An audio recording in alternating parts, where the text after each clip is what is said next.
The Imposters of Kurohana Farm, a Japanese horror story. Part 1. The summer that changed everything.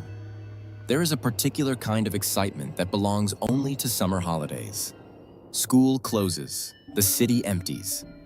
And for two siblings who have been counting down the days on a calendar pinned above a desk, the world suddenly becomes full of possibility.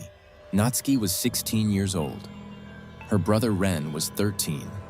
And in the summer of 1998, they were taking their first ever trip without their parents. A long train journey north from Tokyo to Nagano Prefecture, to the small mountain village where their maternal grandparents had lived their whole lives.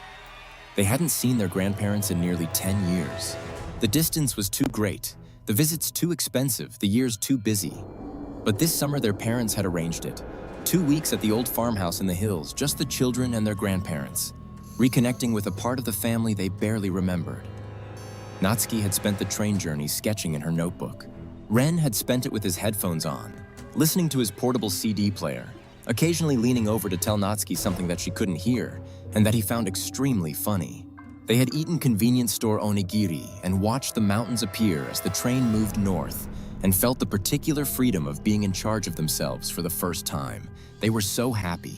Kurohana Farm sat about an hour's drive from Nagano Station, up a narrow mountain road that their grandfather navigated slowly and carefully, up through cedar forests that grew increasingly dense, up past the last cluster of village houses, and then further still, until the trees closed in on both sides and the road became a track, and the track ended at a large wooden gate. Beyond the gate was the farmhouse. It was old, much older than Natsuki had imagined from her parents' descriptions. The walls were dark timber faded to gray, the roof was thick with moss, and the garden, if it had ever been a garden, had long since returned to something wilder and less managed. Tall grasses grew right up to the foundation. A large camphor tree stood at one corner of the house, its roots lifting the stone path at irregular intervals. On the veranda, a wooden rocking chair moved slowly back and forth in the still air. "Perfect horror movie location," Ren said. Natsuki laughed. Their grandparents, walking ahead of them toward the front door, did not react. She noticed things. Not immediately. Later, sitting in the spare bedroom that night after dinner, she found herself assembling details that had seemed innocuous individually but felt different in combination. Her grandparents had been waiting at the station exactly where they said they would be, wearing exactly the right clothes, recognizable from the photographs her parents had shown her before the trip. They had smiled when they saw the children. They had hugged them. But the hugs had been strange, too careful. The way you hug something unfamiliar that you are trying to make feel familiar. And they were wearing heavy shawls despite the August heat. And in the car, they had not asked a single question. They had listened, had made sounds of agreement at the right moments, but had not once asked Natsuki what she was studying, or how Ren's basketball had been going, or whether their parents were well. The normal questions. The questions that people who love you and have missed you for 10 years ask before you have finished sitting down. Instead, they had watched the children in the rearview mirror, repeatedly, with an attention that felt less like warmth and more like study. "They've just forgotten who we are," Natsuki told herself. 10 years is a long time. They're old and they're nervous and they've missed us. She believed this. She went to sleep. The first 2 days passed without major incident. Natsuki spent her time at the window of the spare bedroom, sketching the view, the same cedar trees, row after row, identical in their spacing, as though planted rather than grown. There was something about the uniformity of them that she kept trying to capture and couldn't. Ren spent his time outside, sitting on an old swing behind the house with his CD player, or walking the perimeter of the property, which was extensive and bounded on all sides by the forest. Their grandparents left every day after breakfast, going to work the fields, they said, and returned at night. The farmhouse during the day was entirely theirs, which should have felt like freedom. Instead, it felt like something else that Natsuki couldn't name. Small things accumulated. Their grandparents never ate. Every meal, they sat at the table and watched the children eat and said how wonderful it was that they were there, how happy they were, how they had waited so long for this. But they put nothing in their mouths. Each time Natsuki or Ren commented on it, there was a different reason. Not hungry, already ate, stomach a little off, always something. The refrigerator, when Ren opened it one afternoon, contained almost nothing. A large pot on the bottom shelf. Inside the pot, a dark liquid, deep red, thick, with a smell that made him step back quickly. "What's in the big pot?" he asked his grandmother at dinner. She laughed, too loudly, too long. The laughter continuing well past the point where it was a response to anything, becoming something else. Something that made both children look at their plates and wait for it to stop. "An old family recipe," she said eventually. Their grandfather, that same evening, sat in the chair by the window and stared at the wall for 3 hours without moving or speaking. Natsuki watched him from across the room, pretending to sketch, and he did not blink once in the time she was watching. Old people, she told herself. Strange habits. It's been 10 years. We don't know them anymore.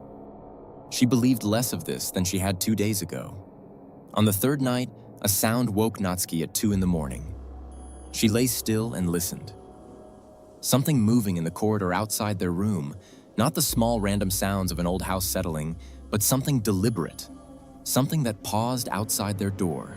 The shadow of 2 feet appeared in the gap beneath the door. Still, just standing there. Natsuki's grandfather had told them on the first night, "There are sounds at night here. Animals in the forest. Don't be frightened and don't leave your room." She had meant to follow this instruction. She had every intention of following it. She got up anyway. She moved to the door as quietly as she could. The smell was stronger out here. That wrong smell. Not the clean earth smell of a real farm, but something underneath it. Something she had been registering without acknowledging since they arrived. She opened the door a crack. The corridor was dark. Something at the far end was moving, retreating away from her toward the stairs. Not walking exactly. Moving in a way that didn't quite resolve into the movement of a person even as she watched. A hand landed on her shoulder. She screamed. Her grandmother was standing behind her in the corridor, the smile in place, the face very white in the darkness. "Go back to sleep, dear," she said. "It's nothing." Natsuki went back to her room and did not sleep again until dawn. In the morning, Natsuki found Ren in the drawing room. He was standing in front of the wall of family photographs. Black and white portraits in dark frames. Generations of the family looking out from behind glass. The largest photograph, at the center, showed their grandparents. Younger than they were now, but recognizable. Blood was running from their eyes in the photograph. Ren turned to Natsuki with a face that had no color left in it. She looked at the photograph. It was normal, just a photograph. Their grandparents looking out at the camera with mild smiles. No blood, nothing wrong. They stood beside each other and looked at the normal photograph for a long time. Then Natsuki told Ren about the corridor, the shadow under the door, the thing that had been moving away from her in the dark.